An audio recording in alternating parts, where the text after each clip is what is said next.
Anyway, we hope you all are well. We're glad that you joined us. We press on through Proverbs. Today we're in the 13th chapter, a chapter with some, loose themes, I guess, at least some reoccurring ideas, particularly the idea of wealth. There's a fair number of Proverbs in this chapter that have to do with wealth. And in Scripture, particularly in this part of Scripture, certainly this isn't true in the New Testament, but in the Old Testament and in the wisdom literature particularly, there is this kind of idea that wealth signifies faithfulness, so that if one has been faithful, the reward of that is that one generally experiences success. And so that would be true in this book. Largely, the assumption is going to be that as one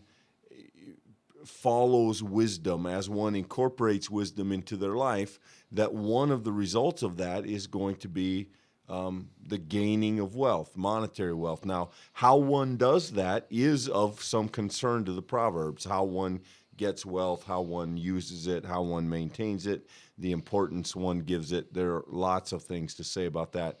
And we see a few of them here in this chapter. I don't know, Michael. I think the only wealth parable that I have highlighted today is verse 11. Wealth hastily gotten will dwindle, but those who gather little by little will increase it. We've seen this idea before, the idea that the diligent aren't playing the lottery. The wise are not out there scratching lottery tickets.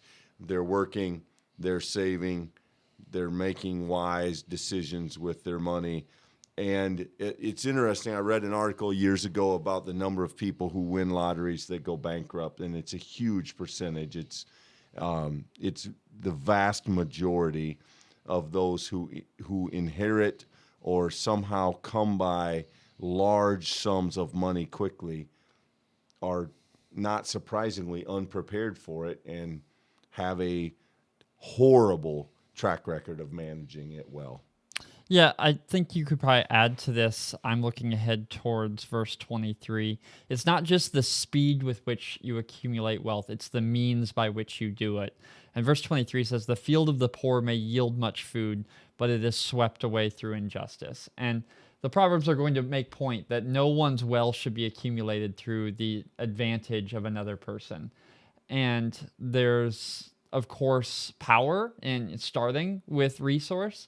But we should be mindful, to whatever extent we are able, of the way that our actions affect what we find in the book of Luke, the lost and the least. The people who may not be counted as the most important are, in God's eyes, beloved children. And so I do think it's not just that idea that if you accumulate things quickly, you tend to lose them quickly. It's also you should build a life, a business, a way of being in the world in the same way that you would hope to build a character slowly so that it's real, so that it's actually true. It's not a front. So the same we would want with our resources. And I think both of those are much harder to do than to say. Sure, and just above that proverb, there are a couple of others. Misfortune pursues sinners, prosperity rewards the righteous, which, to my point a minute ago. And then the good leave an inheritance for their children's children, but the sinner's wealth is laid up for the righteous. There is throughout the book of Proverbs this idea about passing on that which is good. And that may be, in this case, an estate or some resources, but it's certainly also the very premise of this book to pass on wisdom. And so the wise do that. They do that not only with lessons and with teaching, but they do that with some amount of resource. The good leave an inheritance, but the sinner will waste their wealth and they'll essentially die with nothing. And their money will go to others, presumably those who deserve it. And so we see that here in the book.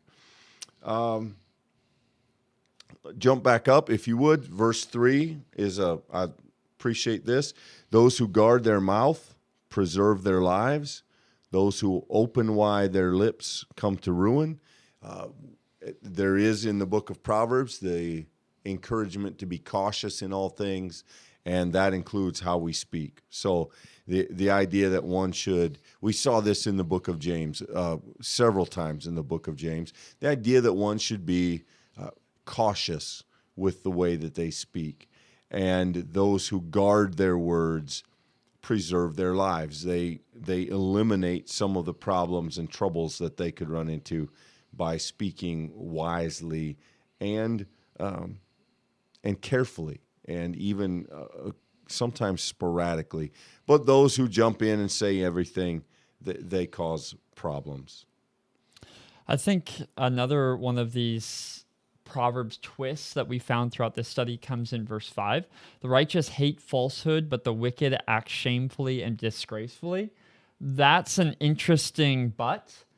I don't know that I would have anticipated this idea of setting falsehood against shameful, disgraceful behavior. But I think as you really start to peel back some of those layers, it's interesting. The idea that the righteous have nothing to hide. They don't need to put up a front. They don't need to put on a face. They don't need to act. There's no charades. Because the righteous are who they project. They are authentic, if you let me use that word. Their humility isn't projected. They're people who have pursued humility as a point of character. And so the same with all of these other good things that we've discovered in the Proverbs. But then on the flip side of that, the wicked act shamefully and disgracefully. When we talk about someone doing something shameful, or we say that's a disgraceful activity. Actually, we wouldn't say that. But if you say that about someone, I don't think we tend to think that that's somehow rooted in falsehood.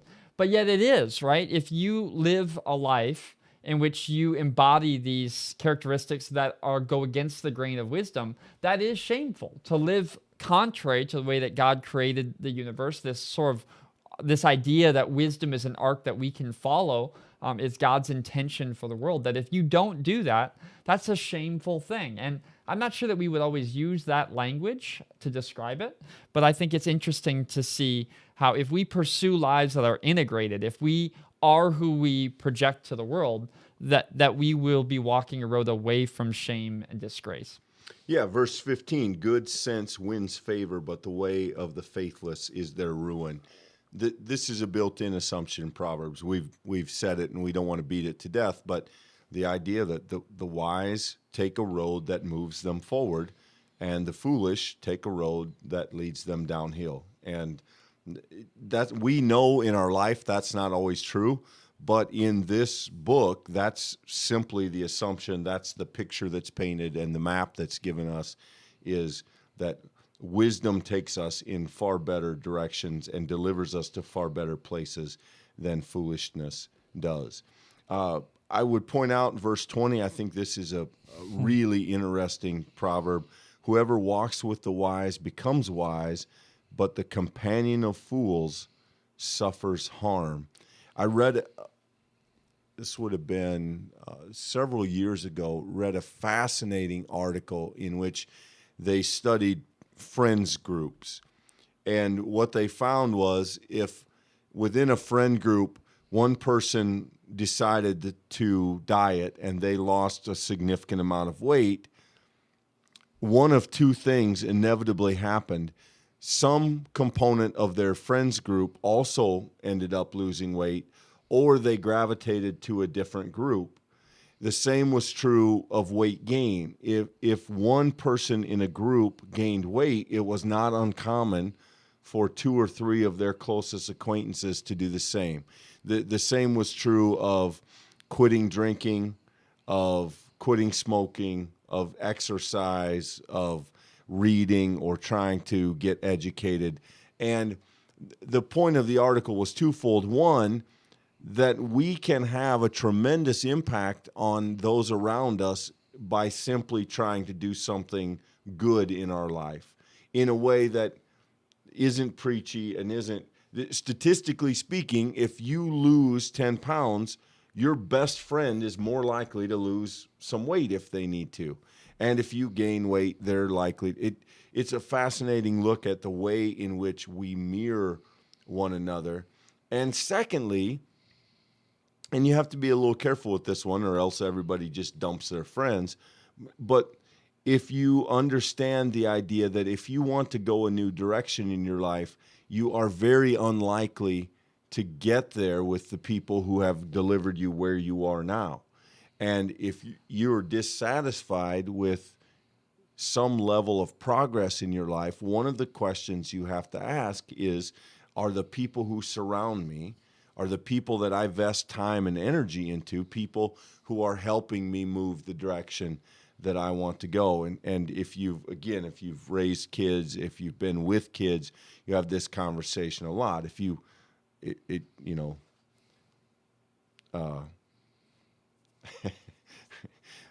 the saying in the Loveall house is, if you run with turds, you're more likely to be a turd. And sorry, that doesn't sound like a good proverb, but there's truth in it. It's certainly in the Proverbs.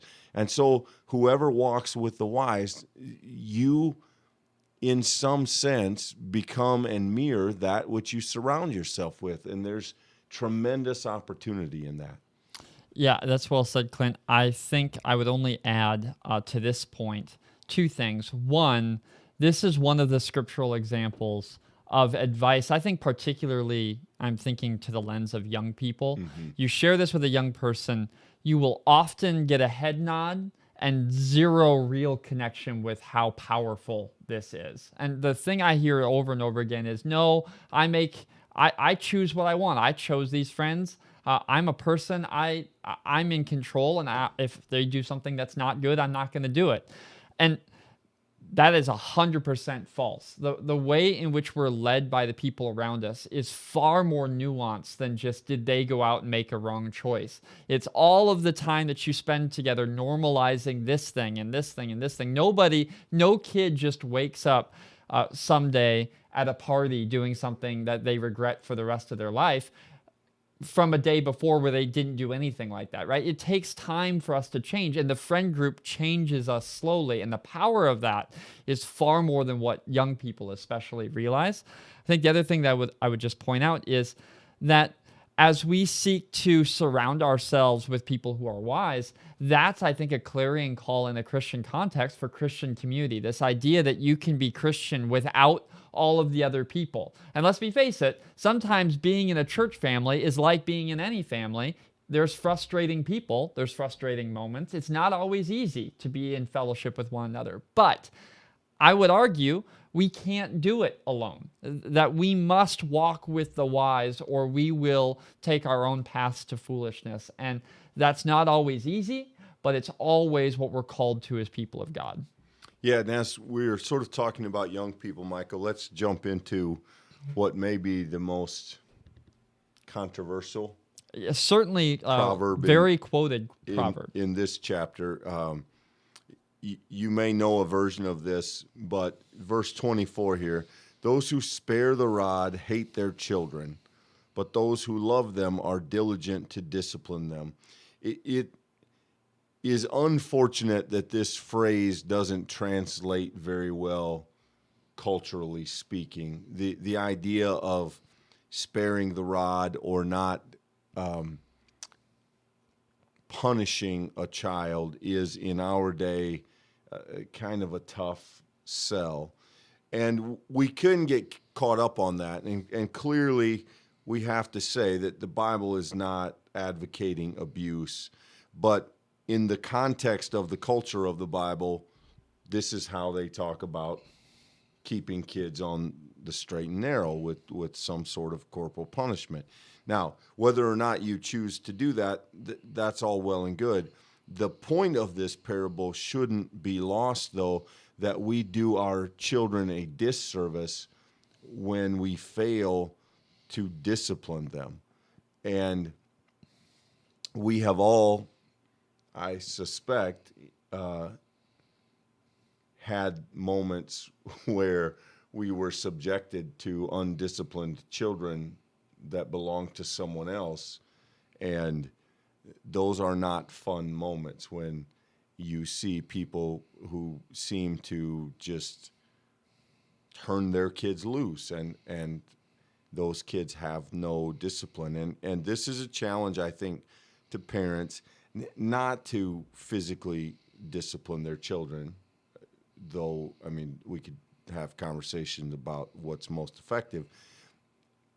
But it is a clear call to parents to instill in our children some form of discipline to help them understand right, wrong, and to help them guide them, because children being children are always going to want to do what they want to do.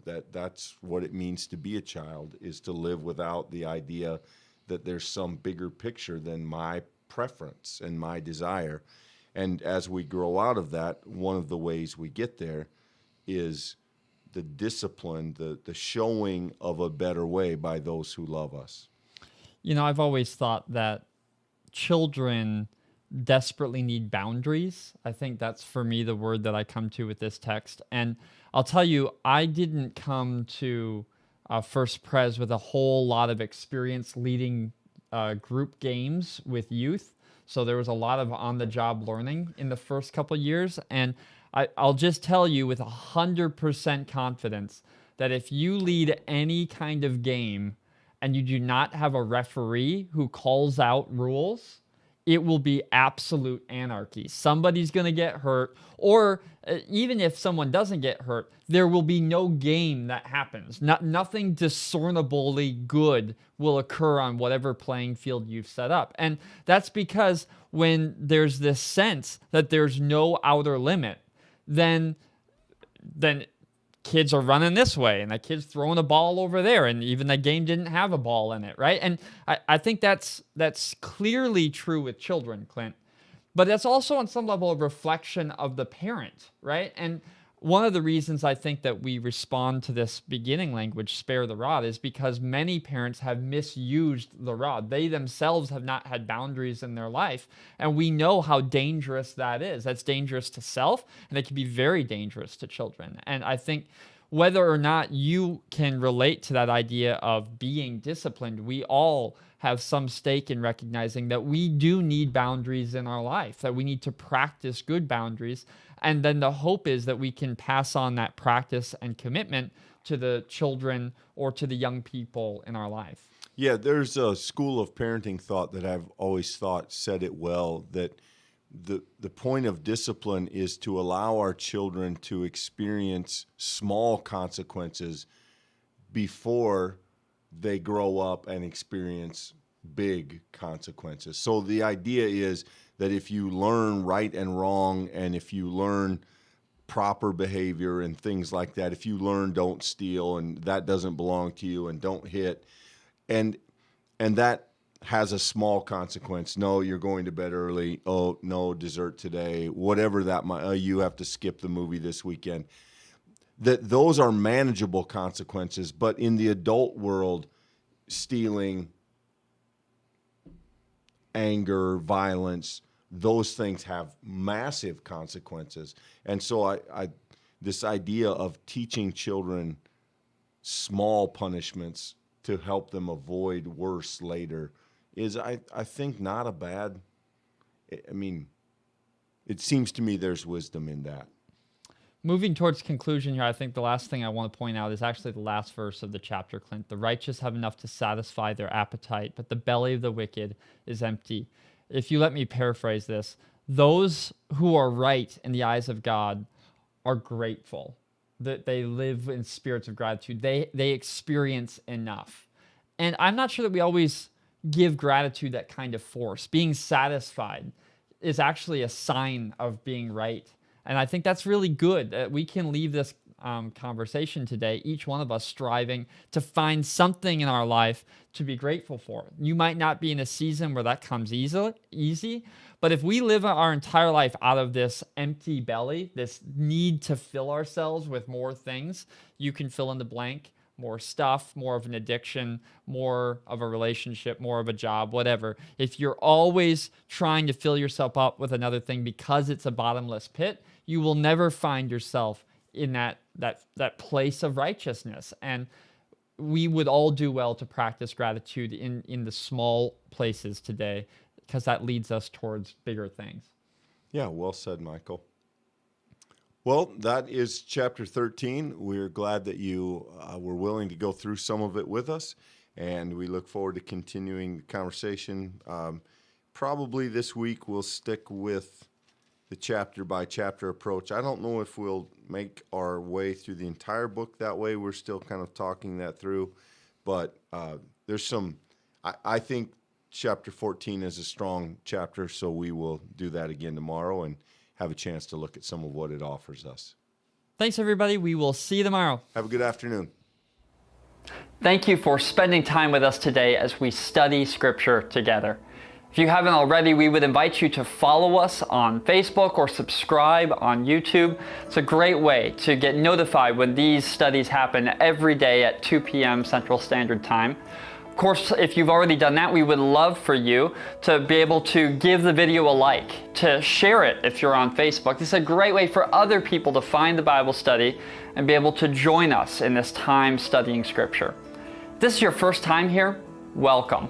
It's such a joy to have you be with us this day, and we would love to get to know you better. We would love if you wouldn't mind just taking a minute to go to our website, fpcspiritlake.org/welcome.